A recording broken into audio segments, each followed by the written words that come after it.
Very much also for mentioning this. All the Maronite saints, those they are modern today, they had a great adoration to the Holy Eucharist. He used to pray the Mass at noon. Why? Because before noon it was a preparation for the adoration for the Eucharist. He was adoring the Lord in the Eucharist and preparing his heart to receive the Lord through the Eucharist. After the whole day after the Mass, it was a thanksgiving for the Lord, because he came into his body and into his life. And all his life it was focused on the Holy Eucharist. That's why after his death and after they exhumed him. Yes, there was an awesome discovery of his incorrupt body. Share with us about that, Father Mouannes. Yes, I am going to tell you about this because also from the Eucharist he received, when they exhumed him 4 months after he died, yeah. And he was buried without coffin. He was buried only by his robe, because in the monastical life, when you are buried and when you died, you are buried with your robe, your ecclesiastical robes, and they put him as he is. So that was the custom at that time. That's right. Was just to put the monk's body directly into the earth itself. No coffin, no nothing. Coffin, no one protection.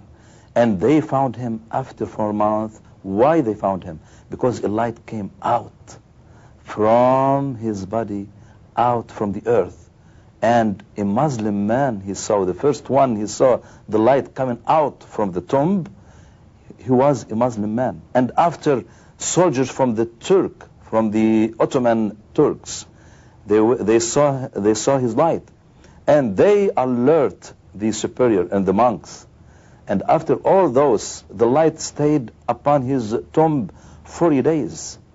And after that, all those things happening, the patriarch gave the order to exhume his body. And here I'm going to come back to the Eucharist. When they exhumed his body, they brought him to the church. It was an evening, and it was a snowing day. They brought his body on the snow, under the snow. And they put him in the church, in the middle of the church. In that evening, by also the monastical tradition, every hour, every monk should come and sit close to his brother, the body of his brother, and pray. And at 3 o'clock after midnight, one of the monks saw a light coming from the Eucharist.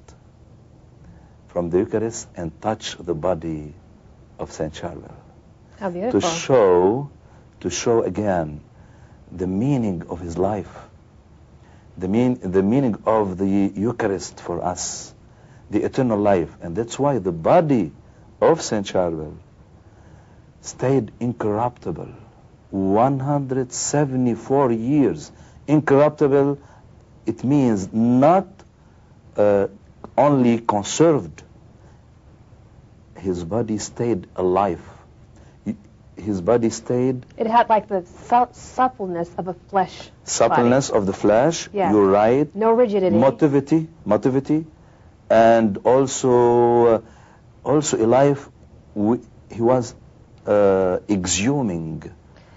A special oil came out of his body. A special oil, exactly. Water and blood. They call it red liquid, but I think it is blood. So what happened with that substance? From the day they exhumed him, and after they buried him again in a coffin in the monastery, and with all those kind of things, his body was exhuming always water and blood. Again, because of the Eucharist. His unity with the Eucharist, it was like one. He was one, he was united by the Lord. His humanity was united to the divinity of the Lord.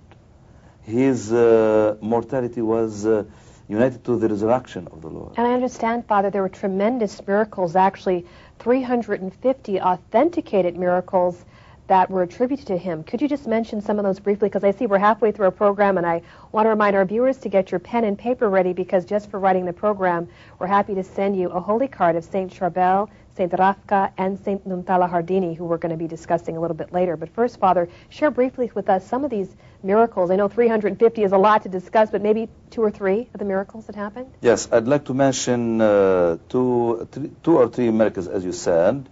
One of them, those they were accepted by Rome. He opened the eyes of a blind man, and without changing its sickness. It means the man, he lost completely his eye, and he was seeing through that dead eye. And the second miracle, it was with a nun. She was completely on her death bed, and he held her after she took a little drop from his tomb and anointed her body with it. She was healed from many sickness. The sickness of cancer, the sickness of also disintegration of her body, and also the stroke. And she was raised up, and those miracles was accepted by Rome. But many miracles, they came from all over the world. Miracles happened in his name, through the intercession and through the blessing of God, in Russia, in China, in Japan, in Europe, in Africa, in Mexico City, in America, till today.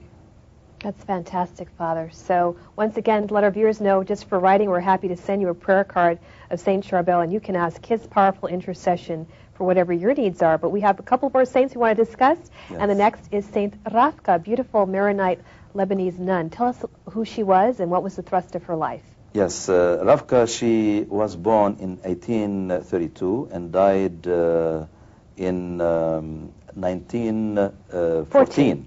Yes, and those days, they are very important too. 1932, after 1954, we had a very big massacre happened in persecution in Lebanon. And in 1914, I think you can remember, the World War I happened. And even in Lebanon, people, they died from starving because of the war. And Rafka lived all this time. She lost her mother. She had a stepmother, and she was suffering from her relation with her. After she went to become a nun, people, they were proposed to her to be married with them. Also, she suffered from there, but she continued her vocation.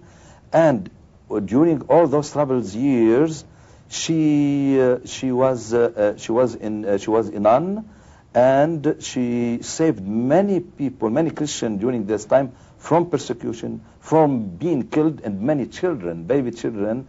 She saved them by protecting them in her robe. She put them in her robe to save them, and they were saved at the time. And I'd like to mention something about Saint Rafka. Because of this troubled period, she was moving from order to an order to an order, and after she ended up in the Maronite order of nun. And there, after all this trouble went on, one day she knelt in front of the Holy Eucharist, and she asked the Lord, why you were always saving me? Why you didn't let all this trouble touch my life? I want to suffer. I want to offer you also the suffering in my body, in my soul to you. Please, Lord, let me feel the suffering like you, like my people, like the children they were killed, like the mothers they were killed. And on the spot, she felt a very big pain in her head, and the blood came out all the rest of her life from her body, and her body was disintegrating year after year. And one of the big story, happened also one day, the feast of the Corpus Christi. She had a desire, very big desire, to go and to take the communion with her sister in the monastery. And even the sister, if they were willing to help her to bring her to the communion, they couldn't. By miracle, she left her bed, she went to the communion, not walking, on the floor, pushing herself with pain, with suffering, to take the communion. And she received the Holy Communion. And after that, during the feast of the Corpus Christi, after that the Lord gave her, before she died, she asked him, Lord, because she lost her eye also, and she refused. She refused to be anesthetized. Anesthetized, you're right. And why? Because she was willing to suffer also.